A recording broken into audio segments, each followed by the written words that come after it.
I wanted to start with you getting into YouTube because it's fascinating. Like you were an early adopter. 2011. Yeah, 2011. Yeah, 2011. So what did you just graduate college and you're like graduated high school. graduate high school and you started the YouTube? So I mean, I started kind of making them in 2010 in high school.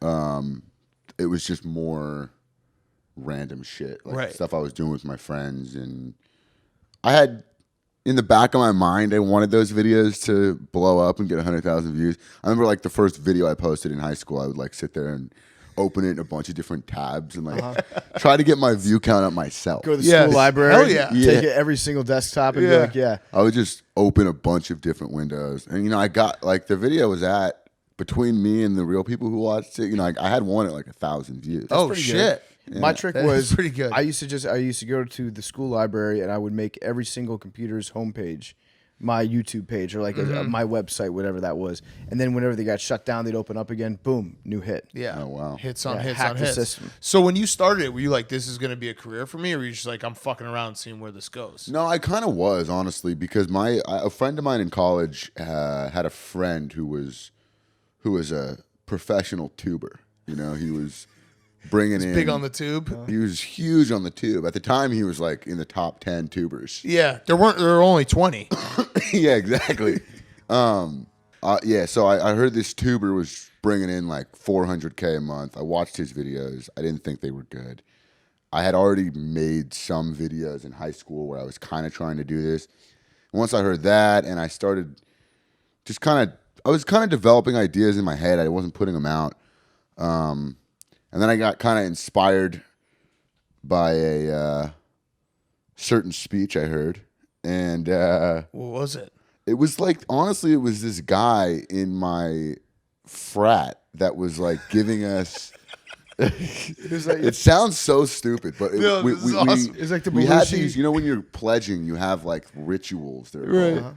And I fucking hated every single one of these things. But one of them was this thing where you go around the circle and everyone said their greatest desire in life. Like, what do you, at the core of you, what do you want to do?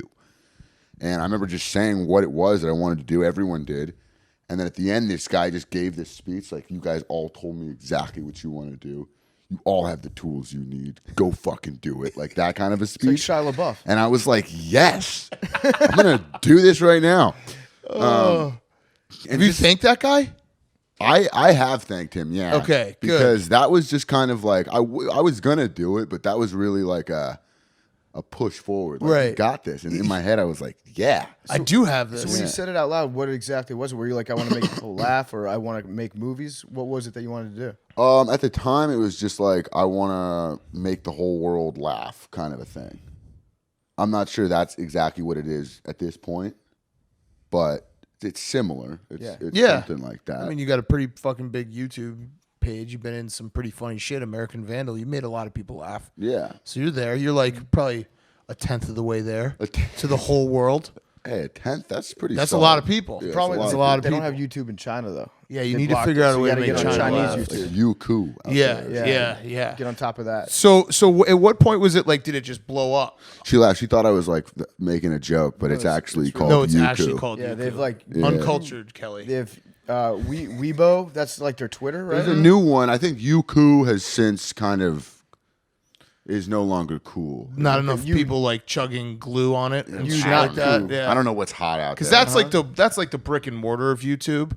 Is Yeah, like it's- dudes, you know, like you remember Shoe Nice who would like chug, he would chug like Elmer's glue and shit, and then also like the people who create like deep fakes and What are static deep images fakes again? Deepfakes where you take somebody and you can create like a computer animation of their face, and so it looks just like them. You can have them doing anything, so it's like you can ruin somebody's career if you make a good enough deepfake. Our big that's thing, concerning. Yeah, our it's big very- thing for our YouTube page is we like to do like if something big happens in the news, like there was a mafia guy who got shot and killed in New York.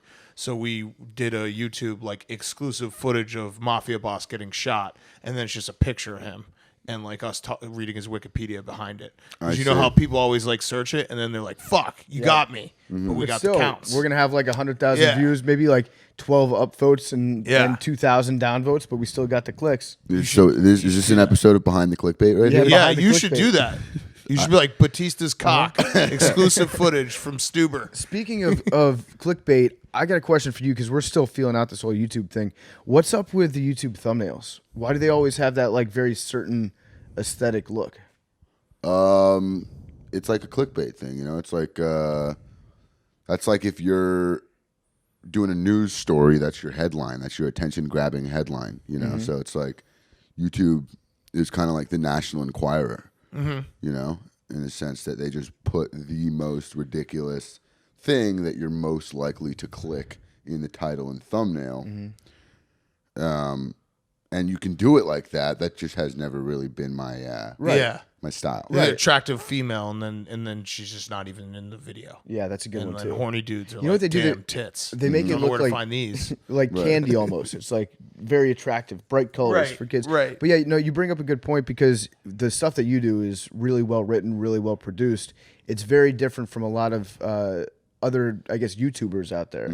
So like, was that a struggle for you to differentiate yourself? Be like, yes, I'm a YouTuber, but I'm actually putting out quality content that you might see, you know, on more traditional forms of media. Yeah, it was because what I do doesn't really work that well on YouTube. I mean, it did. It's not like I didn't do well on YouTube, but there was always this pressure from like my manager and just seeing what did well to talk to the camera and, you know, do after the video, make sure to like and subscribe things. And it was all these things that I just didn't feel right.